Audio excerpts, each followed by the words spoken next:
நான் டாக்டர் அஹமத் ஷியாம். சுகாதார மேம்பாட்டு பணியகத்தினால் வாரம் தோறும் ஏற்பாடு செய்கின்ற சுகாதார சம்பந்தமான ஊடகவியலாளர் மாநாட்டிலே இன்று பெருங்குடலில் ஏற்படுகின்ற புற்றுநோய் சம்பந்தமான பல விடயங்கள் கலந்துரையாடப்பட்டன.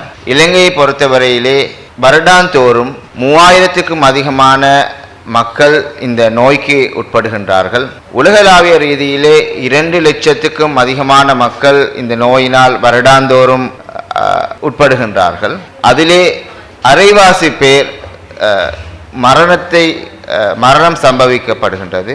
எனவே அது மட்டுமல்லாது அண்மை காலமாக இந்த பெருங்குடல் புற்றுநோயினுடைய அதிகரிப்பு காணப்படுகின்றது. குறிப்பாக இள வயதினர் மத்தியிலே இந்த பெருங்குடல் புற்றுநோயினுடைய சந்தர்ப்பங்கள் அதிகமாக காணப்படுகின்றன.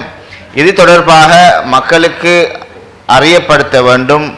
இதனை எவ்வாறு இதிலிருந்து நாங்கள் தவிர்த்து கொள்ள முடியும், இதற்காக இலங்கையில் காணப்படுகின்ற ட்ரீட்மெண்ட் ஆப்ஷன்ஸ் என்ன என்பது சம்பந்தமாக நாங்கள் இங்கே கலந்துரையாடினோம். பொதுவாக உங்களுக்கு தெரியும், இந்த எங்களுடைய உணவு மற்றும் எங்களுடைய நாளாந்த சுகாதார நடவடிக்கைகளில் ஏற்படுகின்ற பாதிப்புகளினால் அதிகமான மக்கள் இந்த நோய்க்கு உட்படுகின்றார்கள். குறிப்பாக நாங்கள் சாப்பிடுகின்ற சாப்பாட்டிலே ஏற்படுகின்ற பிரச்சனைகள், அதிகமாக மக்கள் சிவப்பு இறைச்சி அதிகமாக சாப்பிடுவது, பழங்கள் மற்றும் மரக்கறிகளை மிகவும் குறைவாக சாப்பிடுவது, நார்த்தன்மையான உணவுகளை மிகவும் குறைவாக சாப்பிடுவதனால் இந்த புற்றுநோய் ஏற்படுவதற்கான சந்தர்ப்பங்கள் அதிகரிக்கின்றன. மேலும் உடற்பருமன் அதிகரிப்பது, உடற்பயிற்சி இன்மை போன்ற காரணமும் இதற்கு முக்கிய காரணமாக இருக்கின்றது. புகைப்பிடித்தல், மதுபானம் அருந்துதல் போன்ற காரணங்களினால் இந்த பெருங்குடல் புற்றுநோய் ஏற்படுவதற்கான சந்தர்ப்பங்கள் அதிகரிக்கின்றன. மேலும் நீரிழிவு நோய் உள்ள நபர்களுக்கும் இந்த புற்றுநோய்க்கான ஏற்படுவதற்கான சந்தர்ப்பங்கள் அதிகமாக காணப்படுகின்றன. எனவே இந்த புற்றுநோய்களிலிருந்து எங்களை தவிர்த்து கொள்வதற்காக எங்களுடைய நாளாந்த சுகாதார பழக்க வழக்கங்களை நாங்கள் மிகவும் கவனமாக மேற்கொள்ள வேண்டும். குறிப்பாக ஒரு நபருடைய, குறிப்பாக 50 வயதுக்கு மேற்பட்ட ஒரு நபருக்கு அவருடைய மலம் கழிப்பதிலே ஏற்படுகின்ற பிரச்சனைகள், வயிற்றுப்போக்கு மற்றும் மலச்சிக்கல் அதிகமாக ஏற்படுவது, மலம் கழிக்கும் போது அதனோடு இரத்தம் வெளியேறுவது, உடல் நிறையிலே சடுதியாக ஏற்படுகின்ற குறைவு மற்றும் அவருக்கு குருதிச்சோகை நோய், அதாவது ஹீமோகுளோபின் குறைவது போன்ற நிகழ்வுகள் இந்த நோய்க்குரிய நோய் அறிகுறிகளாக காணப்படுகின்றன. இவ்வாறான நோய் அறிகுறிகள் உள்ள நபர்கள் மிகவும் அவசரமாக ஒரு வைத்தியரை நாடி இதற்கான பரிசோதனைகளை செய்வதன் மூலமாக இந்த புற்றுநோயை ஆரம்பத்திலே கண்டுபிடிக்க முடியும். இந்த புற்றுநோயை நாங்கள் ஆரம்பத்திலே கண்டுபிடிப்பதனால் இதற்காக வேண்டிய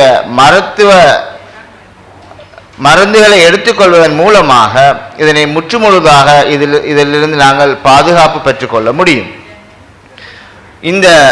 இதற்காக இதனை கண்டுபிடிப்பதற்கான பல நடவடிக்கைகள் காணப்படுகின்றன. இரத்த பரிசோதனைகள் செய்து கொள்ள முடியும், பயோப்சி போன்ற பரிசோதனைகள் செய்து கொள்ள முடியும், சிடி ஸ்கேன், எம்ஆர்ஐ போன்ற பரிசோதனைகள், கொலனோஸ்கோபி என்கின்ற கேமரா மூலமாக அதனை பரிசோதனை செய்து அறிந்து கொள்ள முடியும்.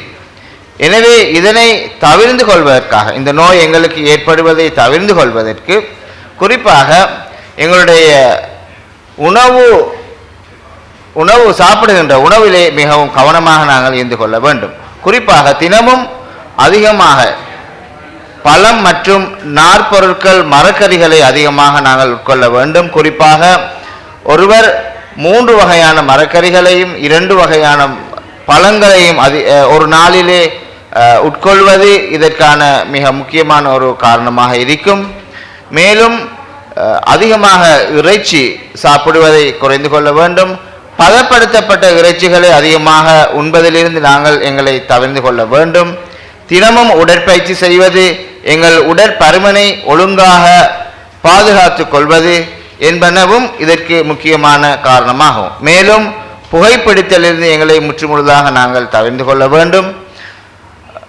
மதுபானம் அருந்துவதிலிருந்தும் எங்களை நாங்கள் தவிர்த்து கொள்ள வேண்டும். இவ்வாறான நடவடிக்கைகளை நாங்கள் மிகவும் கவனமாக செய்வதன் மூலமாக இன்று இலங்கையிலே அதிகமாக காணப்படுகின்ற அல்லது அதிகரித்து காணப்படுகின்ற அண்மை காலமாக காணப்படுகின்ற பெருங்குடல் மற்றும் குதப்பகுதியில் ஏற்படுகின்ற புற்றுநோய்களிலிருந்து எங்களை பாதுகாத்துக் கொள்ள முடியும். நன்றி.